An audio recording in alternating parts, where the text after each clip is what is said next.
Good morning teachers. I am Satya. Welcome to Satya's class. நம்ம சேனல்ல போடக்கூடிய வீடியோஸை ஃப்ரீயா வாட்ச் பண்றதுக்கான லிங்க் வந்து நான் டிஸ்கிரிப்ஷன்ல கொடுத்துருக்கேன். அந்த வாட்ஸ்அப் குரூப்ல ஜாயின் பண்ணுங்க. யூஜி டிஆர்பி எக்ஸாம்க்கு ஜஸ்ட் ப்ரிப்பேர் மட்டும் பண்ணாதீங்க. உங்களோட ப்ரிப்பரேஷனை வந்து டெஸ்ட் பண்ணுங்க. ஸோ அதுக்கான ஒரு ஆப்பர்ச்சுனிட்டி தான் டெஸ்ட் பேட்ச். நம்ம டெஸ்ட் பேட்ச் யூஸ் பண்ணி உங்களோட மிஸ்டேக்கை ஈஸியாக ஃபைண்ட் அவுட் பண்ண முடியும்.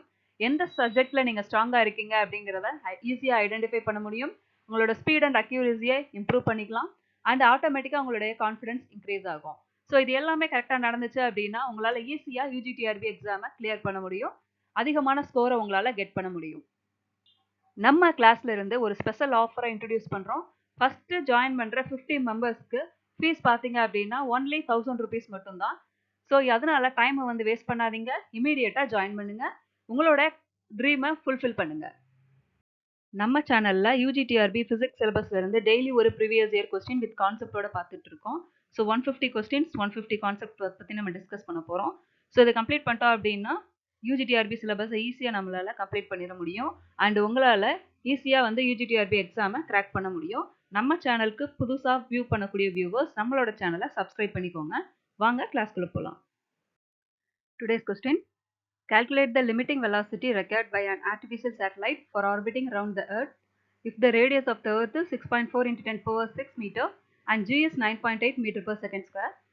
The options are option A 8000 meter per second, option B 6400 meter per second, option C 8400 meter per second, option D 4800 meter per second. So artificial சேட்டலைட்ஸை base பண்ணி limiting velocity என்ன அப்படிங்கிறத கேட்டிருக்காங்க. ஸோ எப்படி answer calculate பண்ணுறதுங்கிறத பார்க்கலாம். First, orbital velocity என்னன்னு பார்த்தரலாம். When a satellite revolves around the Earth, two things are happening. First point, the satellite has a tendency to move in a straight line due to its inertia. அதாவது satellite வந்து எர்த்தை சுற்றி வர்றப்போ ரெண்டு important விஷயம் வந்து நமக்கு நடக்குது. ஸோ அதில் ஃபர்ஸ்ட் பாயிண்ட் என்ன கொடுத்துருக்காங்க அப்படின்னா, சேட்டலைட்டுக்கு இனர்ஷியா இருக்கு, அதனால அது ஸ்ட்ரைட்டாக போகிறதுக்கு ட்ரை பண்ணும். சரிங்களா? ஸோ எக்ஸாம்பிள், நம்ம பைக்கில் போயிட்டே இருக்கோம், சடனாக வந்து ஸ்டேரிங்கை விடாமல் நம்ம ஸ்ட்ரைட்டாக மூவ் ஆகிட்டே இருப்போம் இல்லையா? ஸோ அந்த மாதிரி. ஓகேவா? அடுத்ததா செகண்ட் பாயிண்ட் என்ன சொல்கிறாங்கன்னா, earth's gravitational force continuously pulls the satellite towards the centre of the earth. So எர்த்தோட கிராவிடேஷனல் ஃபோர்ஸ் கண்டினியூஸாக சேட்டலைட்டை தனக்குள்ளே புல் பண்ணும். கிராவிடேஷனல் ஃபோர்ஸ் யூஸ் பண்ணி உள்ளவா அப்படிங்கிற மாதிரி உள்ளே வந்துட்டு புல் பண்ணி வச்சுக்கிறதுக்கு பார்க்கும். சரிங்களா? ஸோ அப்போ இம்பார்ட்டன்ட் கான்செப்ட் இங்கே என்ன ஒர்க் அவுட் ஆகுது அப்படின்னா, சேட்டலைட் ஆர்பிட்ல சுற்றி வர்றதுக்கான மெயின் ரீசன் என்ன அப்படின்னா, gravitational force it will be equal to centripetal force அப்படின்னு சொல்கிறாங்க. ஸோ அந்த கிராவிடேஷனல் ஃபோர்ஸ் எப்படி ஆக்ட் ஆகுது அப்படின்னா, சென்ட்ரிபெடல் ஃபோர்ஸ் மாதிரி ஆக்ட் ஆகுது. ஸோ அதோடைய மேக்னிடியூட்ஸ் பார்த்தோம் அப்படின்னா, கிராவிடேஷனல் ஃபோர்ஸுடைய value it will be equal to the centripetal force அப்படின்னு வந்து மென்ஷன் பண்ணியிருக்காங்க. ஓகேவா?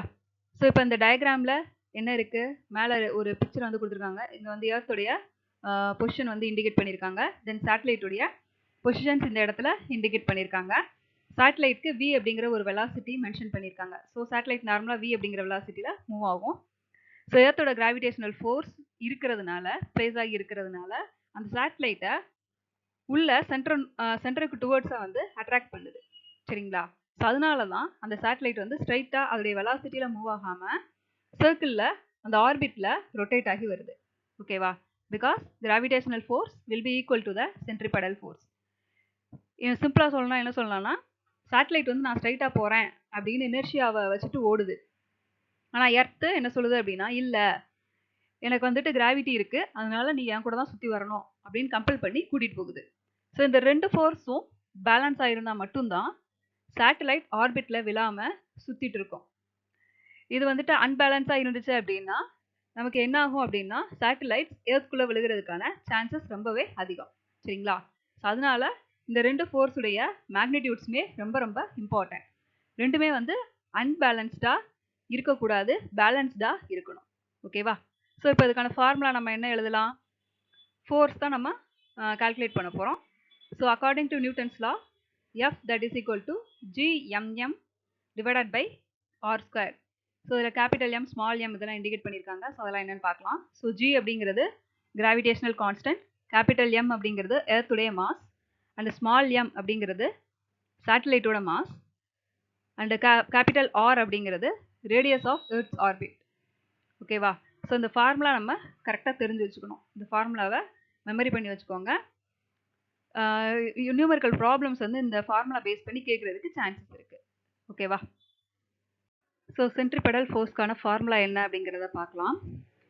சேட்டலைட் வந்து v அப்படிங்கிற வெலாசிட்டியில் சர்க்கிளை சுற்றி வந்துச்சு அப்படின்னா அதை சென்டருக்கு டுவர்ட்ஸாக புல் பண்ணுற ஒரு ஃபோர்ஸை தான் நம்ம என்ன சொல்கிறோம் அப்படின்னா சென்ட்ரிபெடல் ஃபோர்ஸ் அப்படின்னு வந்துட்டு சொல்கிறோம். ஓகேவா? ஸோ அந்த சென்ட்ரிபெடல் ஃபோர்ஸை எந்த லெட்டரில் நம்ம இண்டிகேட் பண்ணுறோம் அப்படின்னா எஃப்சி அப்படிங்கிற லெட்டரில் இண்டிகேட் பண்ணுறோம். சி வந்துட்டு எதை டிட்டர்மைன் பண்ணுது, எதை இண்டிகேட் பண்ணுது அப்படின்னா சென்ட்ரிபெடலை வந்துட்டு இண்டிகேட் பண்ணுது. So FC that is equal to MV square divided by R. ஓகேவா? ஸோ இதில் ஸ்மால் எம் அப்படிங்கிறது சேட்டலைட்டோட மாஸ், வி அப்படிங்கிறது சேட்டலைட்டோட ஆர்பிட்டல் வெலாசிட்டி, அண்ட் ஆர் அப்படிங்கிறது எர்த்தோட சென்டர்ல இருந்து சேட்டலைட்டுக்கு இருக்கக்கூடிய டிஸ்டன்ஸ். ஓகேவா? ஸோ அடுத்ததாக கிராவிடேஷனல் லாஸ்ட் ஸ்லைடில் நம்ம என்ன பார்த்தோம்? Gravitational force it will be equal to the centripetal force அப்படின்னு பார்த்தோம் இல்லையா? ஸோ அந்த ரெண்டு ஃபார்முலாவை நம்ம என்ன பண்ணலாம் அப்படின்னா ஈக்குவேட் பண்ணுறோம். ஸோ கிராவிடேஷனல் ஃபோர்ஸ்க்கான ஃபார்முலா என்ன? GMM divided by capital R square that is equal to centripetal ஃபோர்ஸ்க்கு இப்போ என்ன ஃபார்முலா பார்த்துருக்கோம்? MV square divided by R. So ரெண்டையும் கம்பேர் பண்ணுறோம். ஸோ கம்பேர் பண்ணிவிட்டு நமக்கு என்ன ஆகுது? M and M value cancel ஆகுது. அதே மாதிரி இங்கே ஆர் ஸ்கொயர்டு இருக்குது, இந்த ஆர் வந்து கேன்சல் ஆகும். ஸோ நீங்கள் மல்டிப்ளை பண்ணிவிட்டு கேன்சல் பண்ணலாம், சிம்பிளாக வந்துட்டு கேன்சல் பண்ணிடலாம். சரிங்களா? ஸோ அப்போ ஃபைனலாக நமக்கு என்ன ஆன்சர் கிடைக்கும்? V that is equal to square root of GM by R அப்படிங்கிற ஃபார்முலா வந்து நமக்கு கிடைக்குது. சரியா?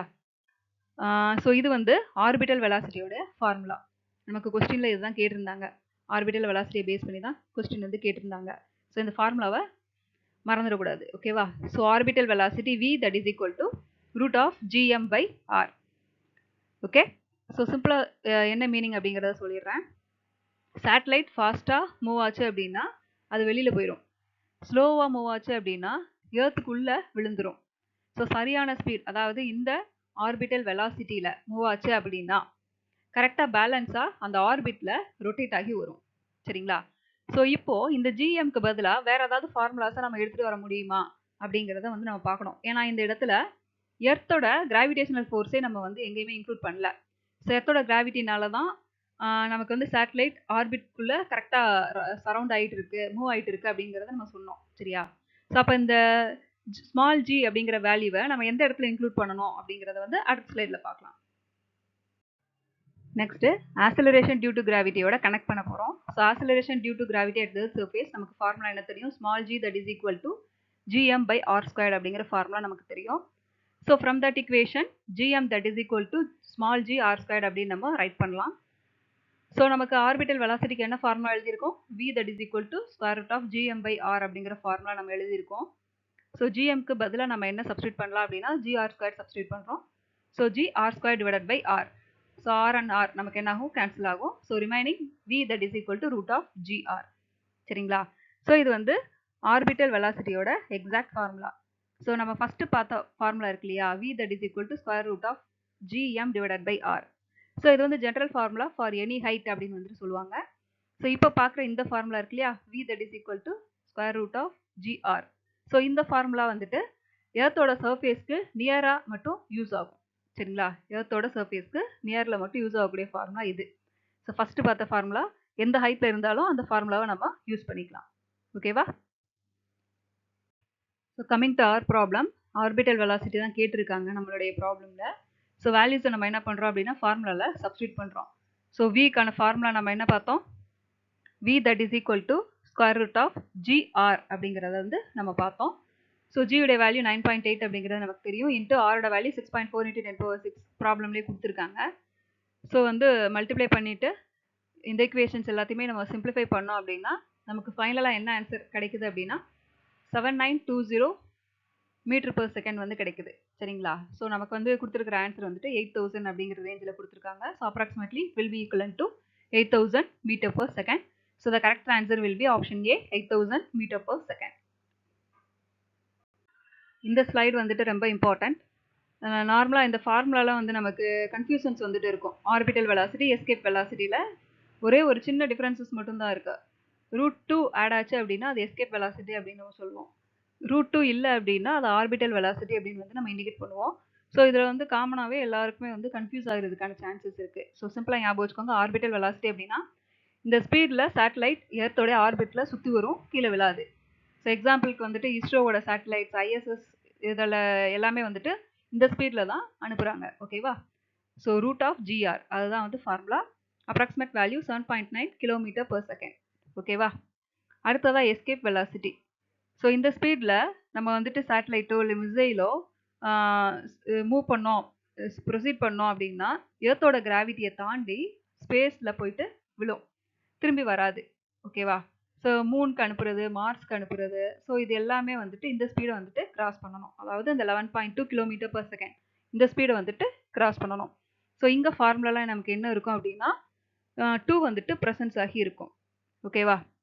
ஸோ அடுத்ததாக என்ன கேட்கலாம் அப்படின்னா எந்த வெலாசிட்டி வந்து வேல்யூ அதிகமாக இருக்குது அப்படிங்கிறத கேட்கலாம்.